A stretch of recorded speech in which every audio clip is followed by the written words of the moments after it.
lebar. Eee untuk Kota Bandung sendiri juga saya masih main sebenarnya waktu itu, layar lebar ya permintaan dari beberapa film.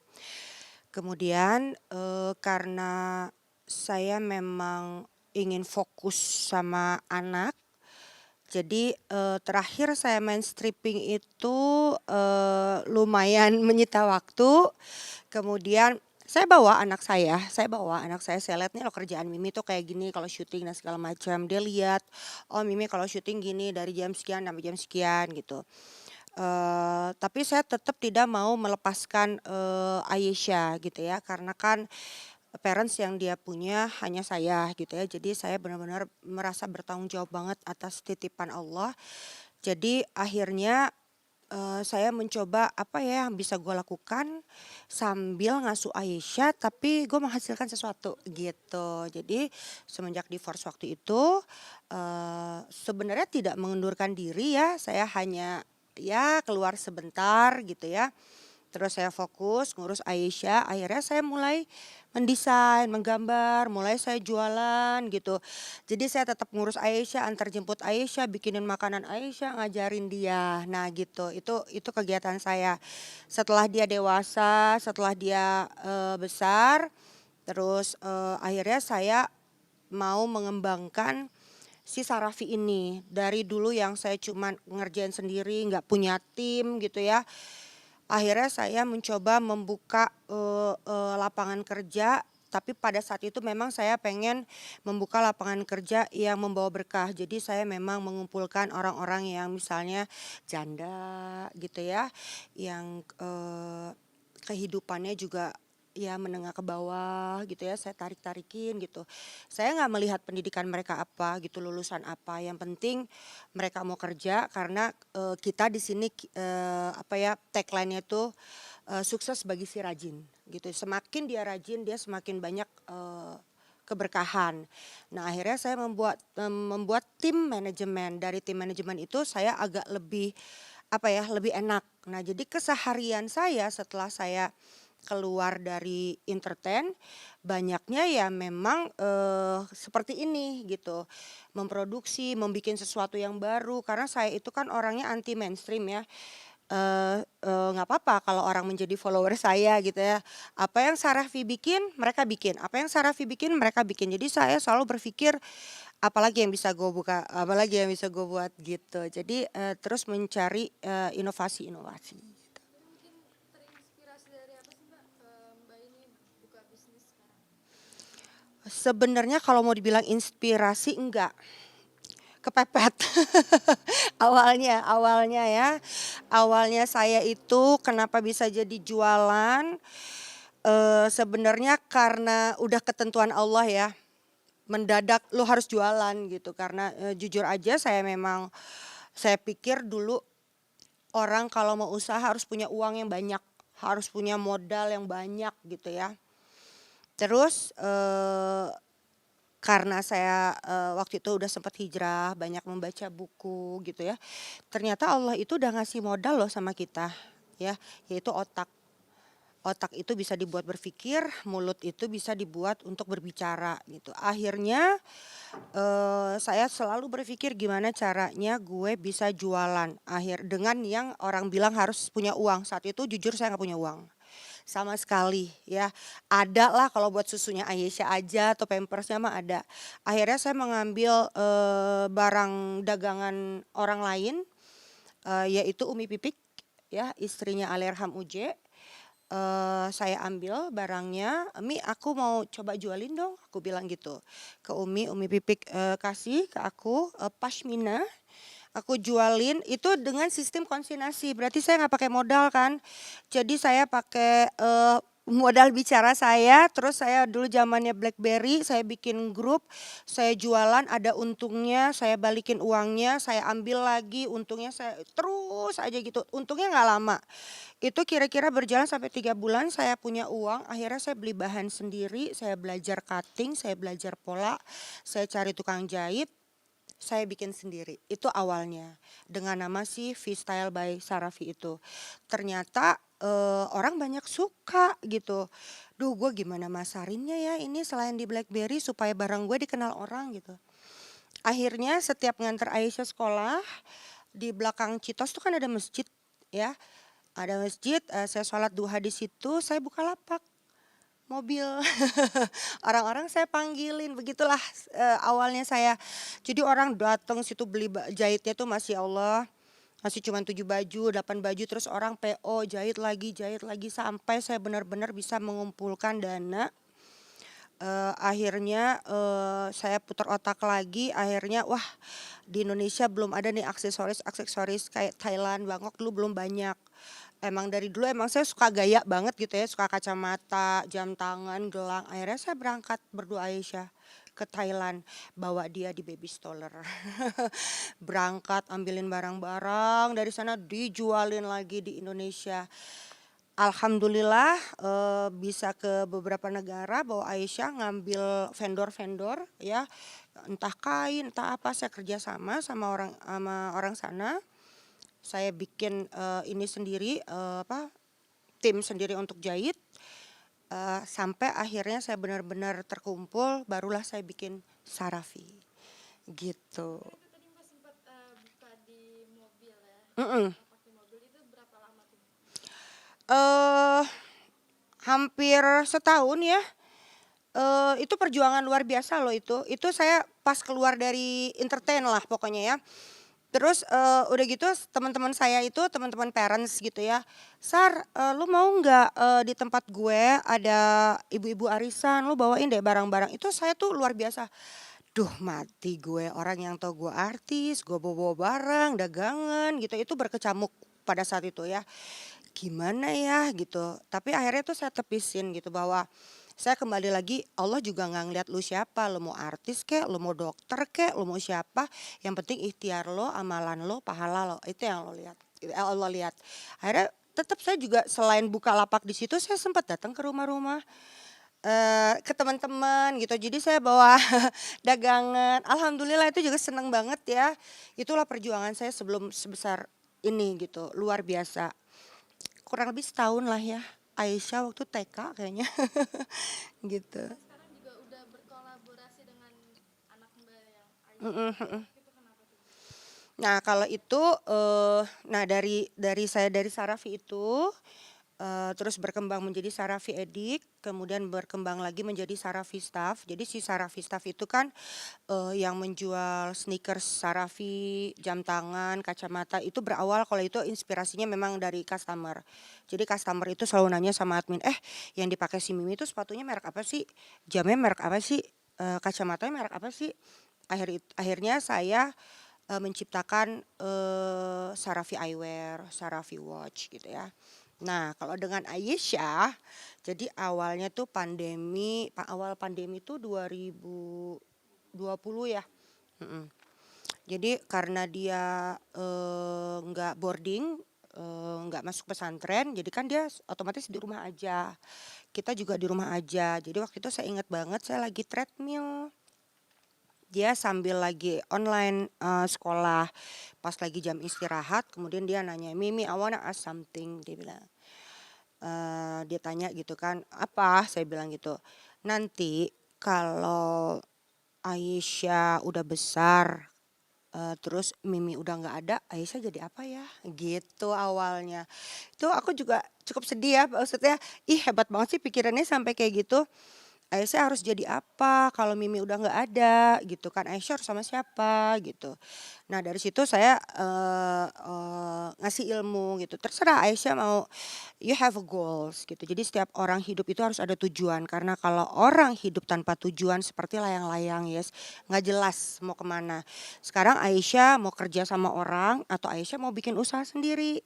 Kalau mau kerja sama orang, Aisyah kuliahnya harus ambil apa atau apa atau apa gitu.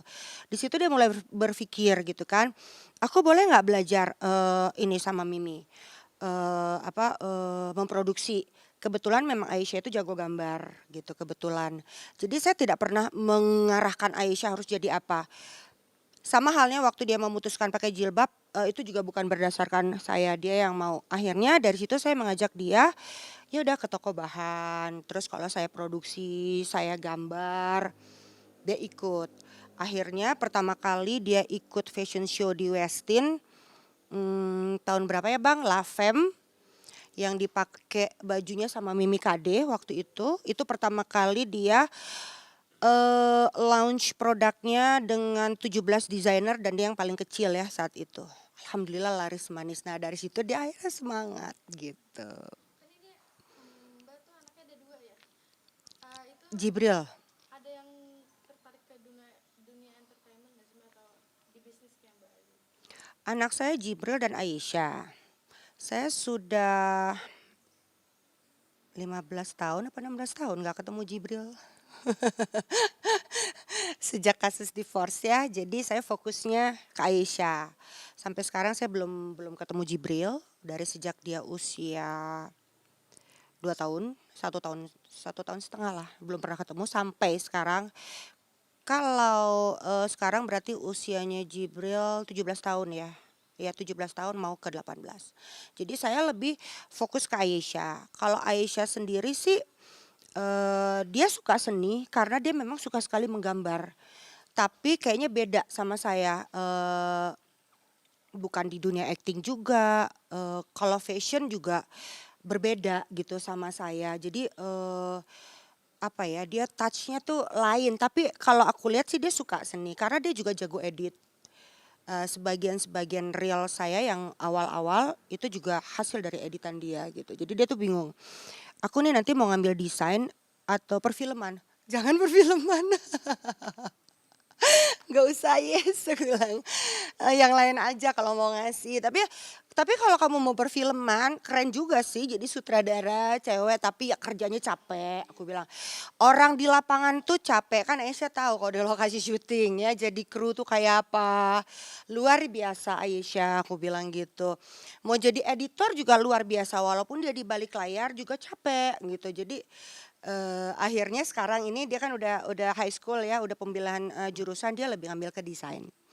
Kalau Mhm. boleh tahu yang soal Jibril Mhm. itu kenapa sih Mbak belum ketemu sampai sekarang? Iya, semuanya sih saya serahkan sama Allah gitu ya. Pada saat waktu awal-awal hot-hotnya si berita Sarafi divorce dan berpisah dari Jibril itu, saat itu memang saya sangat menggebu-gebu banget pengen dia harus jadi milik gue dulu ya. Karena, biar bagaimanapun, saya ngasuh anak-anak saya itu tanpa babysitter. Semuanya dua-duanya saya asuh, saya susuin pakai ASI tanpa bantuan siapapun gitu. Begitu terpisah kan luar biasa rasanya. Saat itu memang saya menggebu-gebu banget gitu ya. Sampai udah ke KPAI, sampai udah ke Kak Seto, sampai, udah kemana mana ya. Ikhtiar sudah dilakukan, datang ke sana udah dilakukan, tapi ternyata tidak dikasih. Nah terus, dengan berjalannya waktu, terus saya juga pesantren ya, mempelajari apa sih maksud dari Allah. Nah dengan berjalannya waktu saya udah bisa lepas tuh, udah bisa, berapa tahun coba ya sekarang, Jibril aja udah mau 18 tahun kan, sudah bisa gitu maksudnya ya sudah berarti ini ketentuan Allah. Walaupun ketentuan Allah di saya tuh rasanya sakit, nggak enak, tapi yang terbaik buat saya. Toh sebenarnya anak-anak saya itu juga milik Allah, saya cuman dititipin.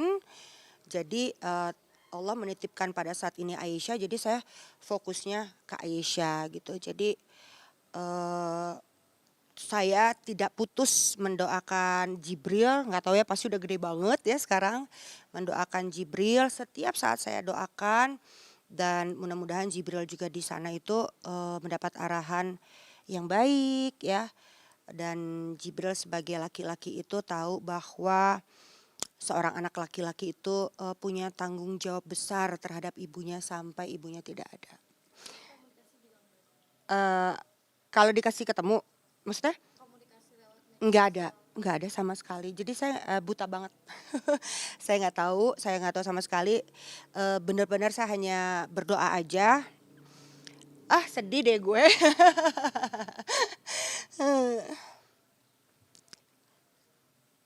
dulu deh. Em, apa ya? Hanya bisa berdoa, mudah-mudahan apa ya?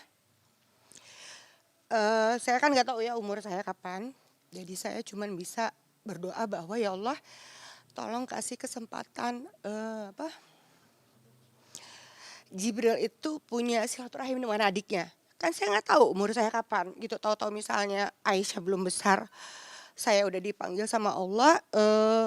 Saya pengen silaturahim apa? Jibril sama Aisyah ada gitu. Dia kenal adiknya, adiknya kenal bahwa oh ya gue masih punya abang gitu sih. Sebenarnya lebih lebih ke situ ya. Jadi kalau untuk mengharapkan ketemu sih saya udah pasrah sama Allah. Kalau Allah kasih kesempatan untuk ketemu, alhamdulillah. Kalau enggak, yang terbaik sama Allah yang Allah kasih gitu.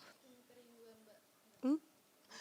Pastilah kalau apalagi udah gede gini ya, saya ngelihat pertumbuhan Aisyah dari kecil, terus Aisyah udah besar. Kalau Aisyah sih masih nanya, "Mi,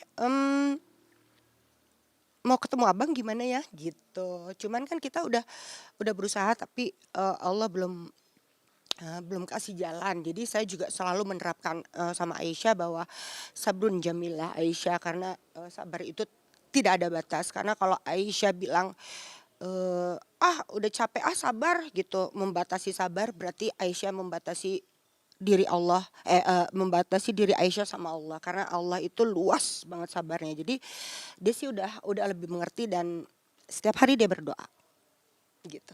Terima kasih. Eh, mungkin kan banyak ya permasalahan yang menghadapi dulu ada di sisi tangga, perceraian, terus anak dijauhin. Nah itu Mbak cara menguatkan diri Mbak sendiri gimana sih? Cara bangkitnya? eh Ya mungkin dulu banyak dari keluarga yang support ya.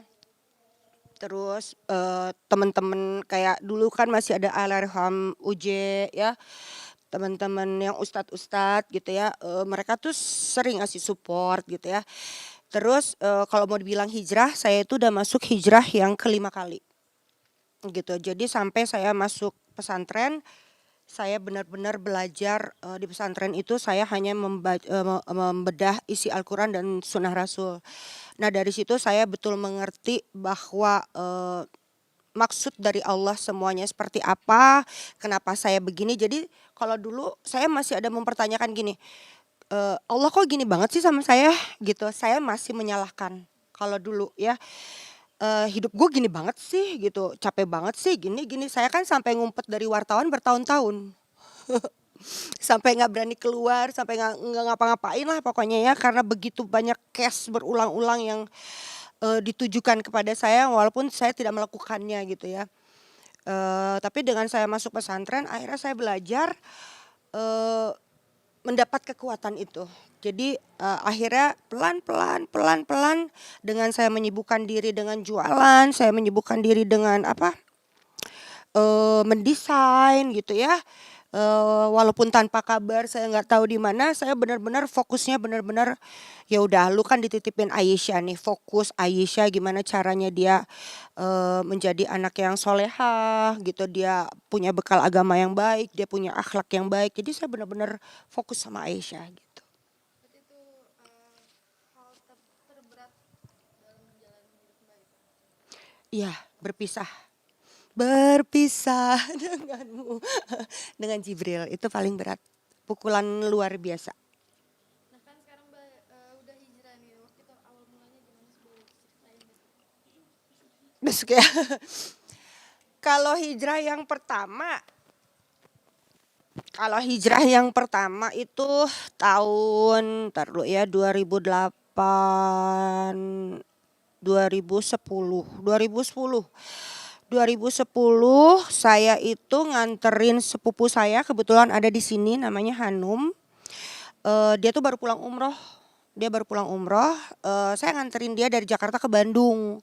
Ada yang mau kita beli, saya lihat dia pakaiannya panjang, pakai kaos kaki gitu ya. Pas saya ngeliat pakai kaos kaki itu pas lagi mau sholat ya di salah satu outlet, mau sholat, dia buka kaos kaki gitu. Saya masih diem aja, kenapa ya dia pakai kaos kaki gitu. Terus udah gitu dia cerita tentang umrohnya dan segala macam gitu kan. Saya masih belum mau ngobrol tuh sama dia gitu.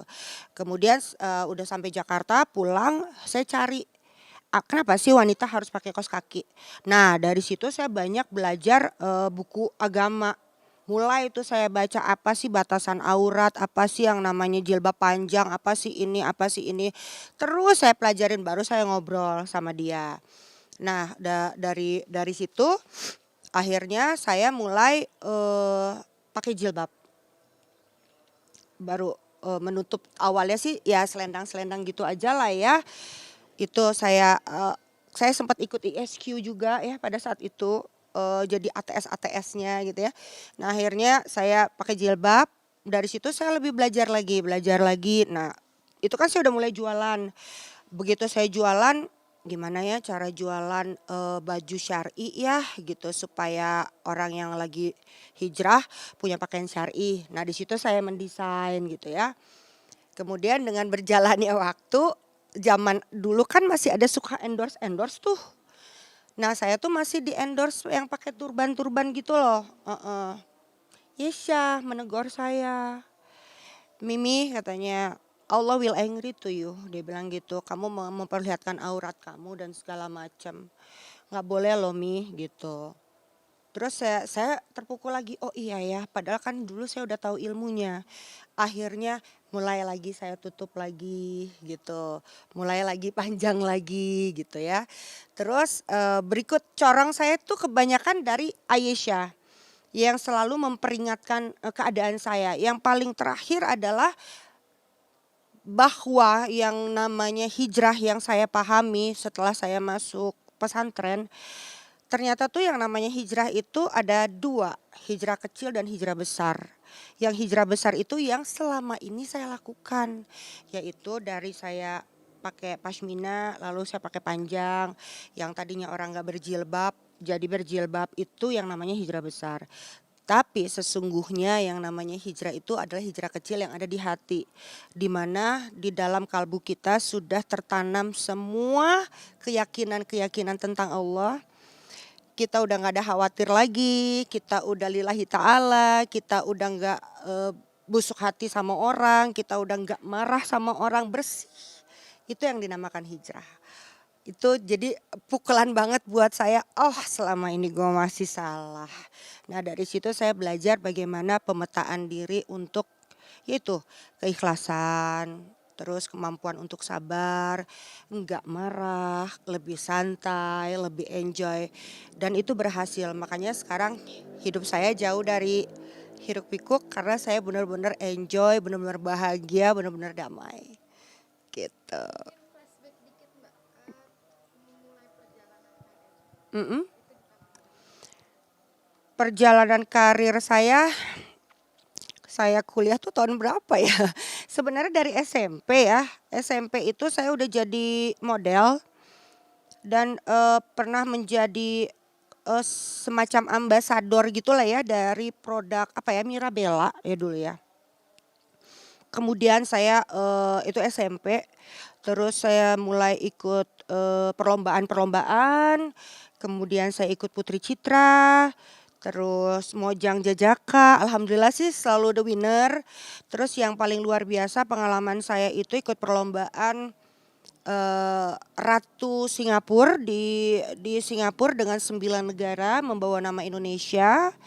Berhari-hari di sana, terus saya dikontrak model waktu itu 2 tahun untuk Malaysia dan, Singapura. Terus balik lagi saya kuliah, tahu-tahu dari kuliah itu saya ditawarin iklan-iklan, kemudian saya ikut iklan. Nah dari salah satu kameramen iklan nawarin saya untuk casting Inem Pelayan Seksi. Akhirnya saya, casting Inem Pelayan Seksi, cuman sambil nunggu casting itu, saya udah diajak syuting dulu tuh, sama Alerham Ali Shahab di mana sih, Cisarua ya. Ali Shahab. Nah, saya syuting sinetron sama Ali Shahab, kemudian baru saya syuting Inem. Nah, itu mulai tuh. Kayaknya mulainya itu kalau di perfilman 90-an deh. Karena Inem itu 95 ya, berarti udah 28 tahun yang lalu kurang lebih ya. Terus dapat Piala Citra. Udah tuh mulai saya syuting terus sampai menikah bla bla bla bla sampai perceraian. Sinetron pertama Mbak masih ingat nggak? Sinetron itu Johnny Gila. Johnny Gila itu yang pertama banget. Kemudian Evita Indosiar, ini Evita gitu ya. Terus apa lagi ya? Banyak sih, banyak banget. Tapi yang paling berkesan buat Mbak apa? Yang mana? Eh, yang paling berkesan sih sebenarnya mm, buat saya tuh Inem ya sebenarnya. Karena dari Inem itu pecah banget ya sampai saat ini pun kalau saya pergi kemana-mana orang manggilnya Inem. Nah, ya itu Iya, luar pernah biasa dipakai sih. melekat banget gitu. Ya nggak bisa diapa-apain ya. Masih aja dipanggilnya Inem. Dari situ saya bisa jadi host ya di beberapa televisi yang ada hostnya juga saya sampai akhirnya bisa ke beberapa daerah gitu ya. Eh terus even though saya udah pakai jilbab pun mereka di medsos aja masih dipanggilnya Inem gitu. Ya luar biasa ya. Walaupun Mama Les ya, Doris, Tante Doris ya, saya manggilnya Mama. Anaknya itu kan juga sekarang bikin Inem ya, namanya gue lupa deh. Jadi kenapa gue jadi lupa ya? Kita sempat tuh foto bertiga waktu launchingnya gitu ya, Inem 3 generasi gitu ya. Tapi yang datang tetap aja ke Inemnya ke si Sarafi gitu ya, cukup melekat gitu ya. Ya alhamdulillah, saya sih berterima kasih banget. Itu membuat saya apa ya? Mmm, di masa muda Cella yang cukup berprestasi buat saya gitu. Kan sekarang udah berhenti di dunia entertainment. Ada kepikiran bakal balik lagi nggak sih Mbak? Atau kangen di dunia entertainment? Mmm, iya ngajak balik banyak banget, beneran. Sampai teman-teman lama gitu ya, zaman-zaman temen Inem aja ya kayak, Harry de Vretes, siapa gitu ya, itu banyak banget gitu. Nah kemarin memang betul ada tawaran, melalui bank, tapi kebetulan, ceritanya nggak pas gitu. Mau balik lagi sih mau banget, sebenarnya yang saya rindukan di lokasi syuting itu apa?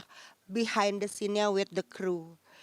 Jadi dengan kru itu tuh, aku orangnya kan kalau di lokasi syuting itu ya suka ngutak-ngatik, entar ke kameramen, entar ke bagian PU, entar ke bagian setting, entar ke bagian art, main gaple sama mereka, jajan sama mereka, sama sutradara. Sebenarnya aku rindukan tuh itunya loh, Kebersamaannya. kebersamaannya gitu, syuting sampai malam, ngemil apa lagi, ngapain lagi gitu. Sebenarnya aku rindu tuh itunya loh sebenarnya.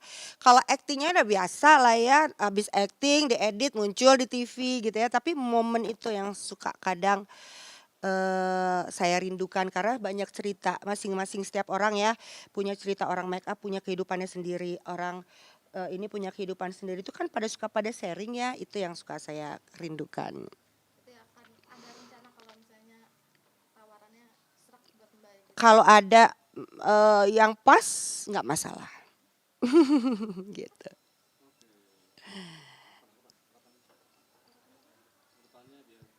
Harapan ke depannya.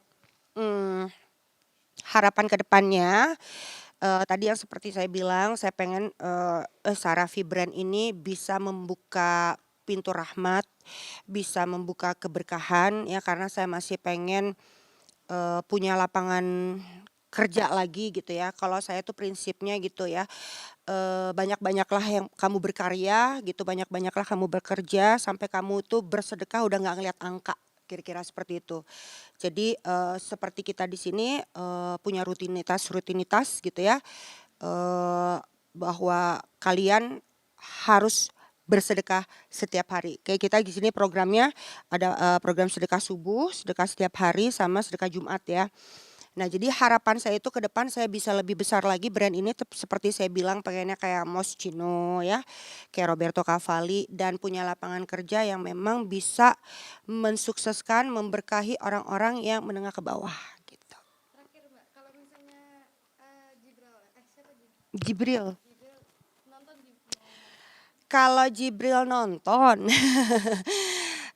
ya Robbi habli minas sholihin buat Jibril, ya mudah-mudahan Jibril, sebagai anak laki ya, yang memang nantinya jadi pemimpin, bahwa Jibril itu punya tanggung jawab kepada ibunya sampai ibunya selesai. Jadi, mudah-mudahan Jibril masih punya waktu atau kesempatan untuk bersilaturahim sama Mimi dan Aisyah, insyaallah bismillah.